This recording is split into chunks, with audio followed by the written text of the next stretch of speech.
প্রিয় এসএসসি শিক্ষার্থীবৃন্দ, তোমাদের হিসাব বিজ্ঞান বইয়ের ষষ্ঠ অধ্যায় জাবেদার গুরুত্বপূর্ণ একটা টপিক হচ্ছে সমাপনী জাবেদা। যদিও আমি সমাপনী জাবেদা নিয়ে একটা ক্লাস আপলোড করেছিলাম, কিন্তু অনেকেই কমেন্ট করছে এবং ফোনেও আমাকে অনেকে কল দিচ্ছে যে স্যার সমাপনী নিয়ে পূর্ণাঙ্গ একটা ক্লাস দেন। তো আজকের এই ক্লাসটা হচ্ছে তোমাদের সমাপনী জাবেদা নিয়ে পূর্ণাঙ্গ ক্লাস। অর্থাৎ এই ক্লাসটা যদি তুমি করতে পারো, সমাপনী জাবেদা A to Z সব কিছু তুমি জানতে পারো এবং উদাহরণ সলভ করার মাধ্যমে আমরা দেখিয়ে দিব তোমাকে যদি পরীক্ষায় প্রশ্ন আসে সমাপনী জাবেদা নিয়ে, তাহলে তুমি কিভাবে সমাধান করবে সব কিছু এই ক্লাসে আমি তোমাকে বিস্তারিত শিখিয়ে দিচ্ছি। তাহলে চলো ক্লাসটা শুরু করি। সমাপনী জাবেদা আমাদেরকে চিনতে হবে। সমাপনী জাবেদাটা কি দেখো, নির্দিষ্ট হিসাবকালে মুনাফা জাতীয় হিসাবগুলো বন্ধ করবো আমরা, শুধু মুনাফা জাতীয় হিসাবগুলো। মুনাফা জাতীয় হিসাব মানে হচ্ছে টেম্পোরারি যে হিসাবগুলা। টেম্পোরারি হিসাব মানে হচ্ছে এই বছরের মধ্যে মেয়াদকাল শেষ, এগুলা পরবর্তী বছরে আর যাবে না, অর্থাৎ কোনো প্রকার প্রভাব ফেলবে না, সেগুলো হচ্ছে টেম্পোরারি অর্থাৎ মুনাফা জাতীয়। তাহলে এগুলো বন্ধ করাই হলো, বন্ধ করার জন্য আর কি যে জাবেদা দিই সেটা হচ্ছে সমাপনী জাবেদা। তাহলে আশা করি বুঝতে পারছো আমরা মুনাফা জাতীয় হিসাবগুলো বন্ধ করব, মূলধন জাতীয় না, মুনাফা জাতীয়। ঠিক আছে, তাহলে সমাপনী জাবেদা হয় মূলত মুনাফা জাতীয় হিসাবের জন্য। তাহলে এই বন্ধ করা মানে হচ্ছে তোমাকে সমান করে দিতে হবে ব্যালেন্স, যে ডেবিটে যত ছিল ক্রেডিটে তত করে দিতে হবে, অথবা ক্রেডিটে যত ছিল ডেবিটে তত করে দিতে হবে। তার মানে এটা আর পরবর্তী হিসাবকালে কোনো রকম প্রভাব ফেলবে না। ক্লিয়ার? এখন আমরা তো জানছি যে সমাপনী জাবেদা হচ্ছে মুনাফা জাতীয় লেনদেনগুলোকে বা হিসাবগুলোকে বন্ধ করার জন্য। এখন আমাদেরকে জানতে হবে কোনগুলা মুনাফা জাতীয় আর হচ্ছে কোনগুলা মূলধন জাতীয়। তাহলে আমাদের আর পরীক্ষায় এলোমেলো হবে না। আমি দেখো সুন্দর করে লিখে দিছি যে ক্লোজড, অর্থাৎ এগুলো ক্লোজ করতে হবে, আর নট ক্লোজ মানে এগুলো ক্লোজ করা যাবে না, মানে এগুলো ক্লোজ করব না আমরা এই হিসাবকালে। তাহলে ক্লোজ করতে হবে কি কি? আয় হিসাব। দেখো আয় হিসাব, আয় কি? বিভিন্ন কারণে আয় হতে পারে, এটা এবছরের ভিতরে এটার মেয়াদকাল শেষ হয়ে যায়। ব্যয়, তাও এবছরের ভিতরে মেয়াদকাল শেষ হয়ে যায়। লাভ লোকসান, আচ্ছা লাভ লোকসানটা পরে আসো। আয় থেকে ব্যয় বিয়োগ করলে তো যে লাভ বা লোকসান হবে, এই তো ওইটাই হচ্ছে লাভ লোকসান। আর উত্তোলন, উত্তোলনটা কি? উত্তোলনটা হচ্ছে মালিক ব্যবসা থেকে নিয়ে গেছে, তাহলে উত্তোলনও ব্যবসার জন্য একটা কি? ব্যয়। উত্তোলন ব্যবসার জন্য কি? ব্যয়। তাহলে এই উত্তোলনটা আমরা কি করব? ক্লোজ করে দিতে হবে। তাহলে আমাদেরকে ক্লোজ করতে হবে আয় হিসাব, ব্যয় হিসাব, উত্তোলন হিসাব, আর যদি লাভ লোকসান হিসাব থাকে সেটাও আমরা ক্লোজ করে দেব। আর নট ক্লোজ মানে হচ্ছে ক্লোজ করব না, কোনগুলা ক্লোজ করা যাবে না, যেমন সম্পদ, দায় আর হচ্ছে মূলধন বা মালিকানা সত্ত্ব। কেন এগুলা ক্লোজ করা যাবে না? কারণ এগুলা নিয়ে হচ্ছে আমার পরবর্তীতে নতুন কোনো বছর যদি আমি আবার শুরু করি, তাহলে এগুলা নিয়ে শুরু করব। ক্লিয়ার? তাহলে সম্পদগুলা, এখন এই হিসাবগুলা যে বন্ধ করতেছি আমরা, কেন বন্ধ করছি দেখো, এগুলা অটোমেটিক এটার ভিতরে ঢুকে যায়। যেমন আমরা যখন কোনো আয় অর্জিত হয় সেটা আমরা মালিকানা সত্ত্বতে কিন্তু ইনক্লুড করি, ঠিক আছে। আবার কোনো ব্যয় হলে সেটাও মালিকানা সত্ত্ব থেকে বিয়োগ করে দেয়, ঠিক আছে। উত্তোলন করলেও সেটা মালিকানা সত্ত্ব থেকে বিয়োগ করে দেয়। লাভ লোকসান সেটা তো অটো বের হয়ে যায়। আবার দেখো আয়ের যদি অগ্রিম হয়ে যায়, সেক্ষেত্রে আয়ের অগ্রিম হলে দায় হয়ে যায়, তো দায় হিসাবে ইনক্লুড হয়ে যায়। ব্যয়ের অগ্রিম হয়ে গেলে সম্পদ হয়ে যায়, ঠিক আছে। আবার আয় বকেয়া থাকলে সম্পদ হয়ে যায়, ব্যয় বকেয়া থাকলে দায় হয়ে যায়। তাহলে আলটিমেট এই জিনিসগুলা এই তিনটার ভিতরে প্রবেশ করে যায়, মানে হচ্ছে ঢুকে যায়, এই তিনটার সাথে হচ্ছে কোলাপস হয়ে যায়, যেটা আমাদের পরবর্তী হিসাবকালে চলে যাবে শুধু এই অ্যামাউন্টটা। বাট এগুলা হচ্ছে আমার যাবে না, কারণ এগুলো অটো এখানে চলে গেছে, এই ব্যালেন্সগুলো যে এটাতে প্রভাবিত করার যা করার সেটা করে ফেলছে, এজন্য এগুলো আর ওখানে আমরা নিতে পারবো না। ক্লিয়ার? এখন এতটুকু পর্যন্ত তোমরা বুঝে গেছো। এখন আসো আমরা একটা উদাহরণ সলভ করি। উদাহরণ সলভ করার মাধ্যমে একদম তোমার ক্লিয়ার হয়ে যাবে কীভাবে এটা বন্ধ করতে হয়। দেখো 2025 হিসাবকাল মুসলিম বাজারের মুনাফা জাতীয় হিসাবের উদ্বৃত্তগুলো ছিল: ভাড়া 10,000, কমিশন 5,000।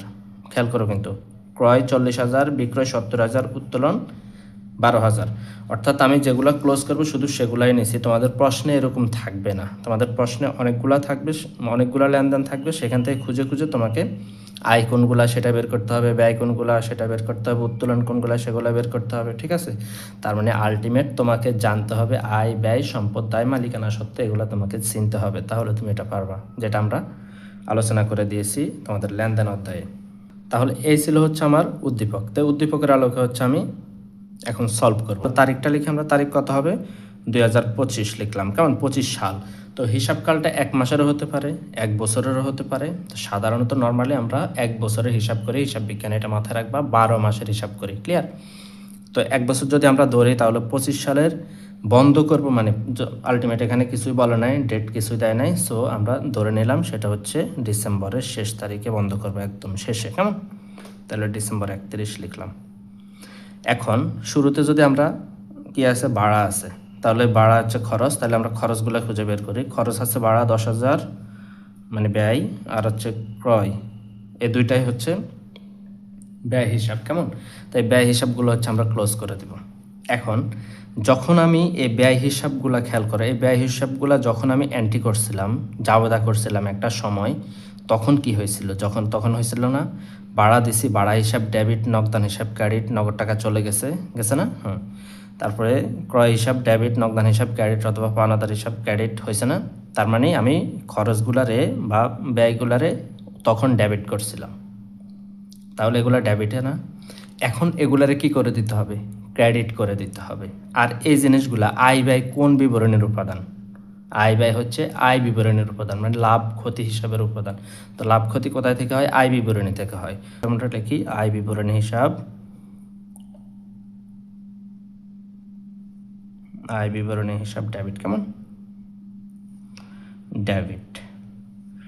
বিপরীতে ভাড়া হিসাব লেখো, ভাড়া হিসাব ক্রেডিট, ক্রয় হিসাব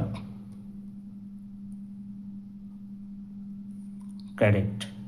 বুঝতে পারছো কেন ক্রেডিট করছি? এগুলা যখন আমি এন্ট্রি করছিলাম, জাবেদা দিয়েছিলাম, তখন ডেবিট করতে হয়েছে। তো যেহেতু এখন ডেবিট ব্যালেন্সে আছে, তাহলে এখন ক্রেডিট করে সমান করে দিতে হবে। দ্যাটস ইট, এটাই হচ্ছে সমাপনী জাবেদা। তো এখানে একটা কারণ দাও, কারণ কি? কোন হিসাব বন্ধ করছি আমরা? ব্যয় হিসাব, কেমন? ব্যয় হিসাব বন্ধ করা হলো।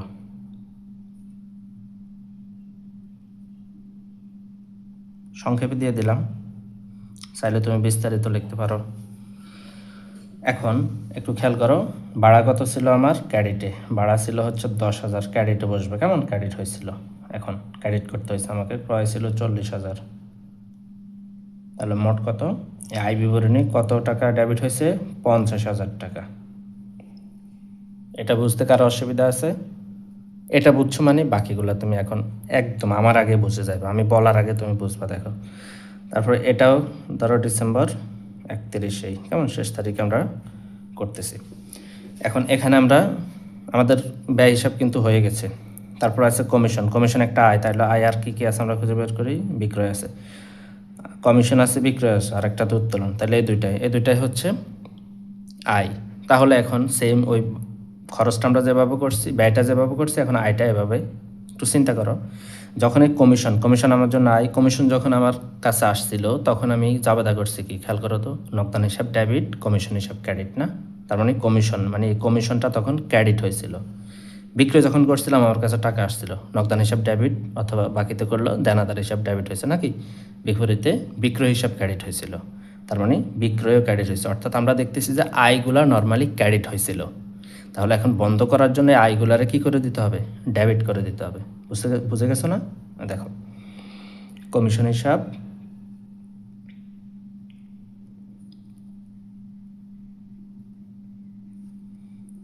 ডেবিট, বিক্রয় হিসাব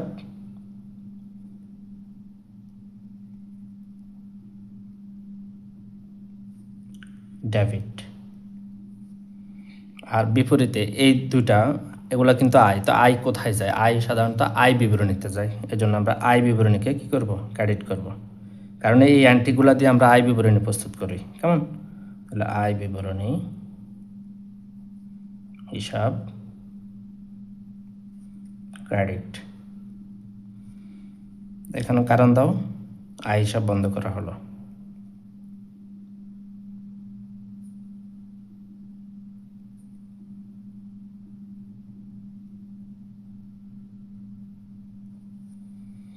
এখানে টাকার পরিমাণ লেখো, 5,000 টাকা হচ্ছে কমিশন, ডেবিট করতে হয়েছে।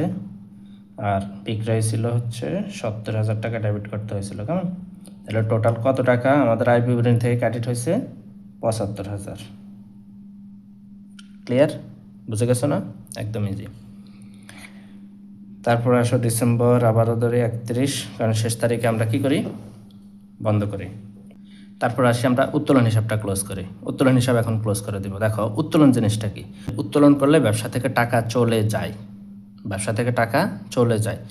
এই উত্তোলন করছে আর কি হয়েছে দেখো, এই মালিকানা সত্ত্ব অর্থাৎ এই মূলধন আছে না, এই মূলধন থেকে কমে গেছে নাকি? আর এটা আরও সহজে বুঝতে পারো, এটা হচ্ছে আমাদের যদি তুমি এটা বুঝে থাকো এ ইকুয়াল এল প্লাস ওই যদি বুঝে থাকো তাহলে বুঝবে। আর ওই এর উপাদান ছিল কি? C plus R minus E X minus D, sorry minus D. এ দেখো তার মানে ক্যাপিটাল থেকে ড্রয়িংস কি হয়, অর্থাৎ এই ক্যাপিটাল থেকে ড্রয়িংসটা কি হয়? বিয়োগ হয়। ক্লিয়ার? তাহলে বাদ যায়। উত্তোলনটা কাকে কমায়? মূলধনকে কমিয়ে দেয়। এখন উত্তোলন জিনিসটা হচ্ছে খরচ। খরচ সবসময় কি হয়? ডেবিট হয় নাকি? খরচ কি হয়?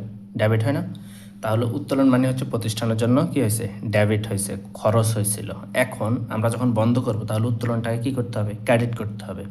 এখন বিনিময়ে কাকে আমি ডেবিট করতে হবে? আরেকটারে ডেবিট করতে হবে না? সেটা হচ্ছে এখন উত্তোলনটা কার উপাদান? উত্তোলনটা হচ্ছে ওইর উপাদান। কেমন? এই মালিকানা সত্ত্ব। তো মালিকানা সত্ত্বের ভিতরে আছে C plus R minus C X minus D. মালিকানা সত্ত্বের মূল উপাদান হচ্ছে মূলধন। কেমন? তার মানে মূলধনটাকে প্রভাবিত করে কে? উত্তোলন। ক্লিয়ার?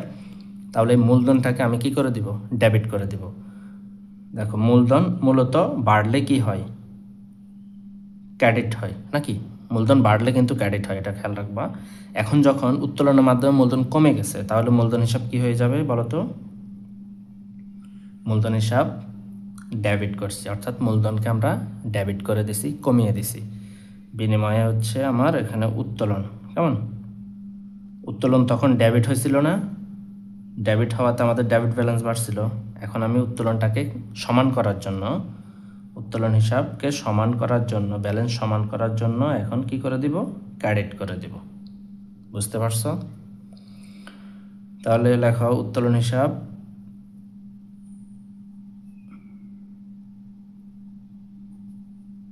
বন্ধ করা হলো, এই তো।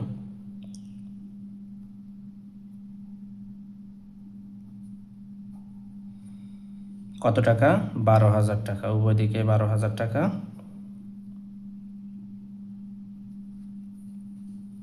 এতটুকু পর্যন্ত তো বুঝছো। এখন আশা করি যত ধরনের খরচ আছে, যত ধরনের ব্যয় আছে, যত ধরনের আয় আছে, উত্তোলন আছে, সব কিছু তোমরা ক্লোজ করতে পারবা। কি পারবা না? ইনশাল্লাহ পারবা। এখন এখান থেকে আরেকটা জিনিস ক্লোজ করতে হয় নর্মালি, বাট তোমাদেরকে বলে না, এজন্য তোমরা করো না। এটা হচ্ছে দেখো দুটা জিনিস হচ্ছে, একটা হচ্ছে আয়ের উপাদান আর একটা হচ্ছে খরচের উপাদান। তাহলে আয় কত আছে দেখো, আয় আছে হচ্ছে বিক্রয় 70, কমিশন হচ্ছে 5, মোট হচ্ছে আয় 75,000 টাকা। খেয়াল করো 75,000 টাকার আয় আছে টোটাল। তারপরে ব্যয় কী কী আছে? ব্যয় আছে ভাড়া 10,000, ক্রয় 40,000, তাহলে 50,000 টাকার কি আছে? ব্যয় আছে। তাহলে এখন আয় বেশি না ব্যয় বেশি? আয় বেশি। আয় থেকে যদি আমি ব্যয় বিয়োগ করি তাহলে আমার প্রফিট কত? 25,000 নাকি? এই 25,000 টাকা প্রফিট মানে লাভ হয়েছে। অনেক সময় লস হতে পারে। তো এখানে আমি একটা জিনিস লিখে দিচ্ছি দেখো, লাভ বা লোকসান হিসাবও কী করে দিতে হয়? বন্ধ করে দিতে হয়। তাহলে দেখো ডিসেম্বর 31, তাহলে যখন আমার কি হয়েছে দেখো লাভ হয়েছে, তো লাভ হওয়া মানে কি? লাভটা আমার মূলধনকে কি করে? যে রেভিনিউ, লাভটা প্রতিষ্ঠানের মূলধনকে বাড়িয়ে দেয়, মানে মালিকানা সত্ত্বটাকে বাড়িয়ে দেয়। তাহলে মালিকের মূলধনটাকে বাড়িয়ে দিবে, তো মূলধন যখন বাড়বে তখন কি হয়? মূলধন ক্রেডিট হবে, তাই না? মূলধন বাড়লে কিন্তু মূলধন ক্রেডিট হয়। বিপরীতে এই লাভ বা লোকসানটা কিন্তু আয় বিবরণী প্রদান, এজন্য আমি আয় বিবরণীকে কি করে দিতে হবে? আয় বিবরণী দ্বারা এটাকে ক্লোজ করে দিতে হবে। তাহলে মূলধন যদি কি হয়? ক্রেডিট হয় মানে বাড়ে, তাহলে ক্রেডিট হবে। আর আয় বিবরণী কী হবে? ডেবিট হবে। আয় বিবরণী হিসাব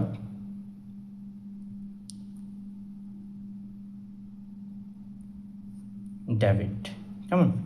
আর হচ্ছে মূলধন হিসাব ক্রেডিট।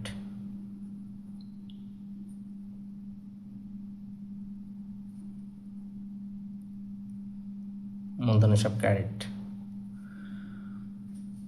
তাহলে এখানে লেখো লাভ লোকসান হিসাব বন্ধ করা হলো। কেমন? লাভ লোকসান হিসাব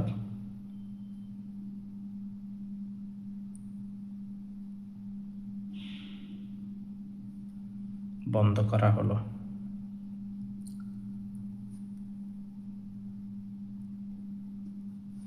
কত টাকা লাভ হয়েছে? 25,000 টাকা। কেমন? আমরা আয় থেকে ব্যয় বিয়োগ করে 25,000 টাকা পাইছি। তাহলে 25,000 টাকা আমরা কি করে দিছি?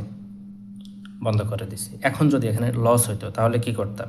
লস মূলধনটাকে কি করে? কমিয়ে দেয়। তো মূলধন যখন কমে যাবে তখন মূলধন কি হইতো? ডেবিট হইতো।